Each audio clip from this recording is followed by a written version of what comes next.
Students, आज हम phonetics में कुछ कॉन्सेप्ट स्टडी करेंगे जो कि है होमोफोन्स, होमोफीन्स, होमोग्राम्स, होमोनिम्स, हेट्रोनिम्स और लिंकिंग। तो फर्स्ट टॉपिक की तरफ बढ़ते हैं। होमोफोन्स हमारे पास क्या है? देखिए, होमो जो है तो होमो का मतलब है सेम और फोन्स मीन बेसिकली फोनीम्स। तो व्हेन टू और more different words have the same pronunciation they are called homophones. Same pronunciation या सेम फोनीम्स, जैसे कि हमारे पास जो है तो एक बेयर ये है, एक बेयर ये है, ठीक है। तो इसकी जो हमारे पास जो ट्रांसक्रिप्शन है वो सेम है, तो इसलिए हमारे पास ये होमोफोन है। एक हमारे पास ये है पेल और एक ये पेल। तो ये जो है तो ये डिफरेंट वर्ड्स हैं, इनकी मीनिंग भी डिफरेंट है, लेकिन इनकी जो हमारे पास जो ट्रांसक्राइब फॉर्म है या इनकी जो प्रोनाउंसिएशन है सिंपल अल्फाज में, वो हमारे पास सेम है। जैसे कि देखिए कि ये फ्लावर है और एक ये फ्लावर है। तो जो हम आरपी है, आरपी में हम जो है तो एंड में आर प्रोनाउंस नहीं करते, तो ये फ्लावर है, ठीक है। इस तरह हमारे पास ये जो है ये टू है, ये दूसरा जो है ये टू है, ये दो प्रपोजिशन, और ये जो है तो ये एक नंबर है। तो ये हमारे पास होमोफोन्स हैं, क्योंकि इन दोनों की जो फॉर्म है वो प्रोनाउंसिएशन जो है वो सॉरी प्रोनाउंसिएशन इन दोनों की सेम है, और इनकी जो ट्रांसक्रिप्शन है वो भी सेम है, लेकिन वर्ड जो है तो ये दोनों डिफरेंट हैं। अच्छा, अब हम दूसरे कॉन्सेप्ट की तरफ बढ़ते हैं, वो है होमोफीन्स। अब होमोफीन्स क्या है? Words that are pronounce differently and has different meaning but appear same on the lips. कि वो अल्फाज जो कि डिफरेंट होते हैं, हम उनको जो उनकी जो प्रोनाउंसिएशन जो हमें सुनाई देती है वो भी डिफरेंट होती है, लेकिन जिस तरीके से हम उन्हें प्रोनाउंस करते हैं वो तरीका हमारे पास जो है तो वो सेम होता है।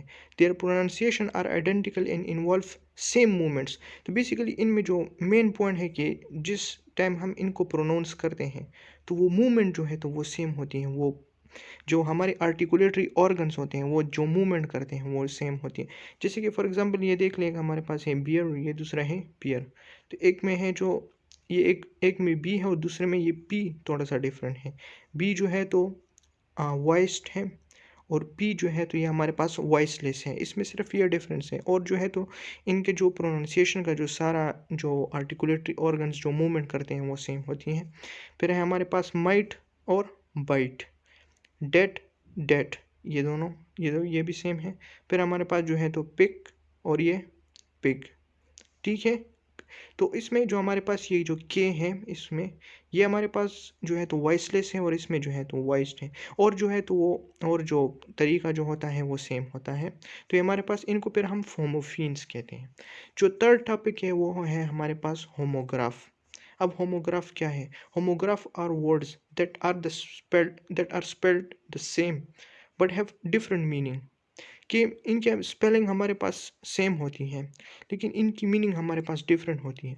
अब होमोग्राफ में हमारे पास डिफरेंट टाइप्स हैं, जो कि मैं आपको अभी समझाऊंगा, ये एग्जांपल मैं बाद में समझाऊंगा। तो हमारे पास जो फर्स्ट टाइप है होमोग्राफ में वो है होमोनिम्स। अब होमोनिम हमारे पास क्या है? when two or more words that are spelled the same and has similar pronunciation, इनकी स्पेलिंग भी सेम होती है, इनकी प्रोनाउंसिएशन भी सेम होती है, but different meanings are called homonyms. जैसे कि देख लें, एक बैट हमारे पास एक एनिमल होता है, और एक बैट जो है तो हमारे पास एक क्रिकेट बैट जो है तो एक स्पोर्ट्स वाला जो बैट होता है एक उसे कहते हैं। एक होता है एक मोल जो एक स्किन पे एक जो स्पॉट्स होते हैं, और एक जो है तो मोल ये एक एनिमल होता है। इसके अलावा हमारे पास एक केमिस्ट्री में भी एक मोल होता है जो कि अमाउंट ऑफ सब्सटेंस के लिए यूज़ होता है। तो इस तरह के वर्ड्स को हम होमोनिम्स कहते हैं, जिनकी प्रोनाउंसिएशन भी सेम होती है, जिनकी मीनिंग डिफरेंट होती है, और स्पेलिंग भी उनकी सेम होती है। तो इनको हम जो है तो होमोनिम्स कहते हैं, और ये टाइप होती है होमोग्राफ की। फिर हमारे पास होमोग्राफ की दूसरी टाइप है, उसे कहते हैं हेट्रोनिम। अब जो एग्जाम्पल ऊपर थी तो वो इसमें एक्सप्लेन है। when two or more words have similar spellings but pronounced differently are heteronyms। तो इससे पहले जो था उनकी स्पेलिंग भी सेम थी और प्रोनाउंसिएशन भी सेम थी। इसकी स्पेलिंग तो सेम है, इनकी स्पेलिंग सेम है हमारे पास, लेकिन प्रोनाउंसिएशन में डिफरेंट है। और अब किस तरह डिफरेंस है? फॉर एग्जांपल, ये जो नाउन है, यानी कि प्रेजेंट हमारे पास नाउन के लिए भी यूज़ होता है और वर्ब के लिए भी यूज़ होते हैं। तो इनकी मीनिंग इस तरह डिफरेंट होती है। नाउन की जो है तो नाउन एक नेमिंग वर्ड है, और वर्ब जो है तो वो एक एक्शन को शो करते हैं। तो जब हम नाउन को प्रोनाउंस करते हैं तो स्ट्रेस जो है तो ये फर्स्ट सिलेबल इसका जो है, जो PRE है, तो इसको हम ज़रा ज़्यादा स्ट्रेस करते हैं, जबकि वर्ब में हम जो है तो सेकंड सिलेबल को स्ट्रेस करते हैं। फॉर एग्ज़ाम्पल, अगर हम नाउन को, अगर इसको नाउन की तरह प्रोनाउंस करें, अगर ये किसी जगह पे एज अ नाउन यूज़ हुआ है तो फिर हम इसको प्रेजेंट प्रोनाउंस करेंगे, हम PRE पे ज़्यादा ज़ोर लगाएंगे, जिसे स्ट्रेस कहते हैं। जबकि अगर किसी जगह पे ये एज अ वर्ब यूज़ हुए तो हम फिर प्रेजेंट कहेंगे, जो कि SENT पे ज़्यादा स्ट्रेस होगा। इसके अलावा हमारे पास जो है तो ये सेकंड जो हमारे पास है, तो जब हम इसको एज अ नाउन प्रोनाउंस करते हैं तो हम इसे रैकेट प्रोनाउंस करते हैं, रैकेट। जो RE है उस पर स्ट्रेस ज़्यादा होता है, लेकिन जब हम इसे एज अ वर्ब प्रोनाउंस करते हैं फिर हम कहते हैं रिकॉर्ड, कॉड। तो जो सेकंड पार्ट, जो सेकंड सिलेबल होते हैं उस पर स्ट्रेस ज़्यादा होते हैं। इसके अलावा हमारे पास जो है तो एक विंड है, नाउन जो कि है हवा, और दूसरा है वाइंड। तो जो तो हमेशा याद रखिए कि जो फर्स्ट सिलेबल होता है तो नाउन में हमेशा फर्स्ट सिलेबल पे स्ट्रेस होगा, और जो कि वर्ब होता है उसमें हमारे पास सेकंड सिलेबल पे स्ट्रेस होगा। ठीक है। अच्छा, अब ये एक डिफरेंट सा टॉपिक है लिंकिंग, लेकिन मैंने भी इसको इसमें इंक्लूड किया है। तो लिंकिंग हम क्या है, अब देखिए हमारे पास जो वर्ड होते हैं, जो इंडिविजुअली हम वर्ड्स को प्रोनाउंस करते हैं तो वो डिफरेंट होती है, उनकी जो है तो डिफरेंट क्वालिटीज़ होती हैं। लेकिन जब हम उसे एज अ स्पीच में यूज़ करते हैं, एक अटरेंस में यूज़ करते हैं, फ्रेज में यूज़ करते हैं, तो फिर जो है तो वहाँ उनमें कुछ चेंजेस आ जाती हैं। ठीक है। There is a great difference in the way words are pronounced in isolation and in the speech. One example is the use of r in the end of word preceded by vowel. अब for example RP जो हमारे पास accent है, जो कि foreigner learn करते हैं, तो उसमें हम जो है तो आर जो है तो वो in the end of word pronounce नहीं करते। फॉर एग्जांपल, अगर हमारे पास टीचर है तो हम इसको टीचर प्रोनाउंस करते हैं, आर प्रोनाउंस नहीं करते। लेकिन अगर इससे पहले हमारे पास कोई वॉवल आ जाता है, जैसे कि यहाँ पर इज़ है, तो फिर हम इसको टीचर इज़ प्रोनाउंस करते हैं, हम फिर इसमें आर प्रोनाउंस करते हैं, और ये लिंकिंग की वजह से होता है। ठीक है, ये लिंकिंग की वजह से होता है, क्योंकि इंडिविजुअली तो हम इसमें आर प्रोनाउंस नहीं करते, लेकिन अगर इससे पहले कोई ऐसा वर्ड हो, किसी सेंटेंस में हम यूज़ करें और इससे पहले कोई वावल आ जाए, तो फिर हम आर को प्रोनाउंस करते हैं। इसके अलावा ये फर्स्ट एग्जांपल है हियर इज़, तो हम इसको हिया कहते हैं, लेकिन जब ये यूज़ होता है सेंटेंस में और इससे पहले कोई वावल हो तो फिर हम इसको हियर इस कहते हैं, और इस आर को जो हम कहते हैं वो लिंकिंग आर है। ठीक है, लिंकिंग आर याद रखें। अच्छा, अब जो है तो many RP speakers use R even when there is none. अच्छा, अब हमारे पास एक और केस इस तरह आता है कि हमारे पास जो RP स्पीकर्स जो होते हैं, RP एक्सेंट वाले जो होते हैं, तो ये जो है तो कभी कभार आर यूज़ कर लेते हैं जबकि आर नहीं होता।